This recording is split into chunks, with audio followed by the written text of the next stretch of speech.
Hi guys, Jan Mokri. En vandag gaan ek gou vinnig vir julle my storie vertel. Baie ken my, baie weet ek was in SAPS gewees, baie weet ek was 'n speler gewees. En ander ken my as die ou wat different besighede getraai het, ander ken my as die fotograaf. So hierdie journey van photography specifically, het begin in 2016, waar ek 1 jaar my bonus gevat het, teen die wete en toestemming van my vrou, en ek het 'n camera gekoop, en van R3000, en so, die idee was nie heel moontlik om in besigheid te gaan, eventually, maar het was eerder, kom ek vat het, kom ek draai het. Ek het gesien ander ouens, doen maar geld met fotografie. En so het ek die geld gevat, gekoop en, begin skiet. Ek het sommer massively begin. Ek het sommer met 2 trouwens begin. R300 die Vrydag, R400 die Saterdag. Oh my word, en as ek aan dink, die malligheid, in terms of, ek wat net begin om te skiet, en tweedens, ek wat so min gevraad, but we went through it, en ek het het gedoen, en ek het so baie daarvan afgeleer. Ek moet sê, die University of YouTube het my verskriklik geleer, en 'n paar maande hier en daar, okay. So ja, ek was in SAPS in die Parel, en ek was ondersoekbeampte by 'n sexual offences unit, waar ons seksuele klagtes ondersoek het, En tydens daardie tyd het ek geskiet en ek het ook geteach. Yes, daar was 'n tyd waar ek photography geteach het, deur 'n company in Stellenbosch, Jamestown, en wat 'n awesome experience. Ek moet sê, net om die knowledge te impart en ander, en die wat my ook ken, weet, I'm all about teaching the next generation. Vandaag, as ek in my eie studio, en ek het 3 voltydse werkers en trainee photographers, mense wat leer en die potential is so massive. Maar ja, terug na my story.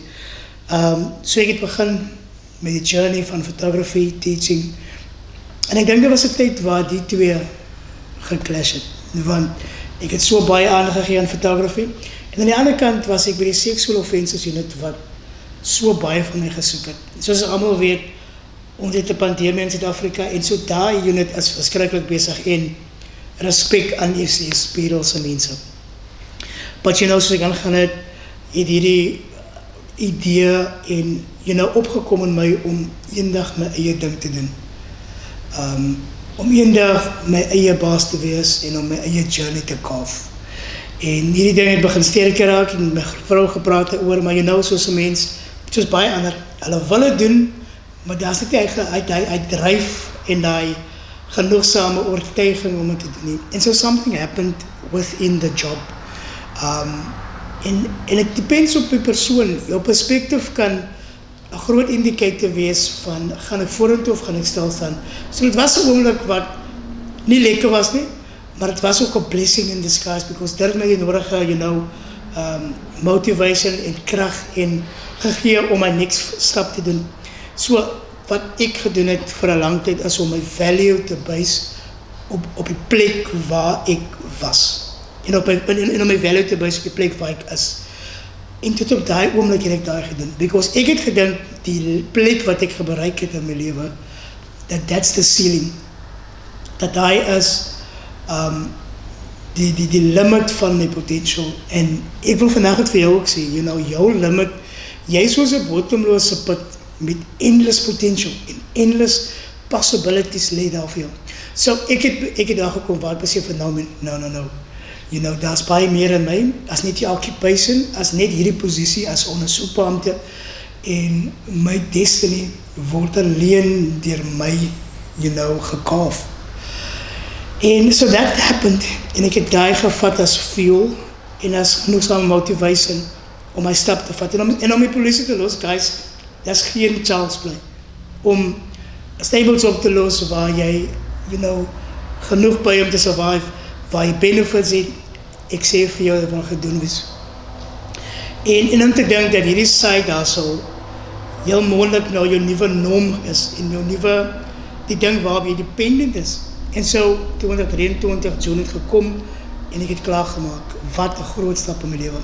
Aan die ene kant was ek bang, want obviously, jy is bang vir failure, jy is bang, wat het sy uitwerking, maar the fear of not trying was vir my groter. The fear of staying and not trying not giving this a go was vir my groter. En so het ek klaargemaak. En yes, die persoon wat ek is, val my toe plus. Die enige ding wat ek het 'n paar besighede aangehardloop. Ek het 'n kawos gehad, ek het 'n catering besigheid gehad, ek het 'n events venue gehad, ek het 'n kiddies venue gehad, ek het 'n consultancy firm gehad, ons het 'n fruit stand gehad, 'n cleaning company, guys, decor rental company, en dit klink miskien malligheid, dat yes, within met die, tussen die 3 jaar, sinds ek SAPS gelos het, was ek besig. My vrou kan het is. En so het 'n paar goed plaasgevind, werkers gehad, besigheid is goed, stuff happened.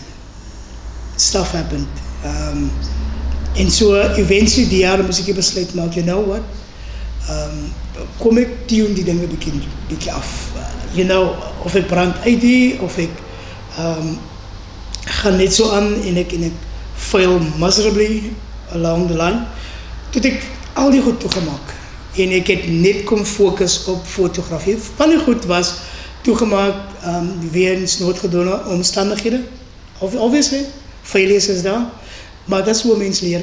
En binne van die dag het fotografie die bed gewen.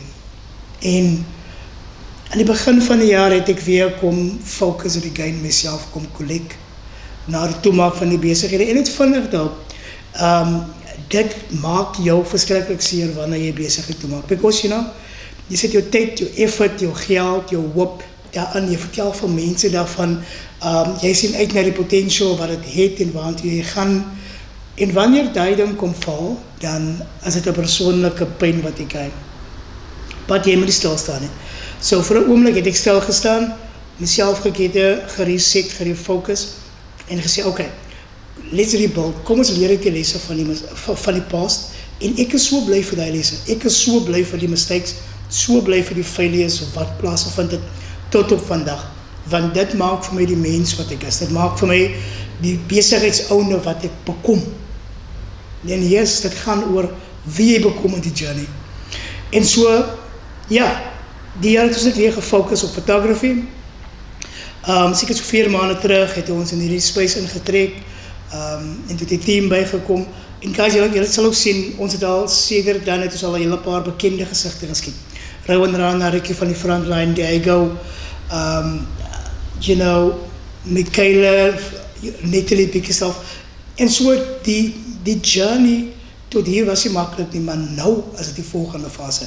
Nou is dit vir ons leer uit die lesse, en het beter doen, nou is dit strategie en aksie, execution, plan. So ek is excited vir wat 2026 gaan bring, guys, en vir die wat nou lief was, julle weet, ons het 'n warme atmosfeer. Ons sal dit so gemakkelijk maak vir ons kliënte, dat wanneer hulle die eerste keer kom, wil hulle weer kom. En yes, die mistakes as daar nie pas. Yes, die foute lê daar. Enige besigheid hoort sy sout.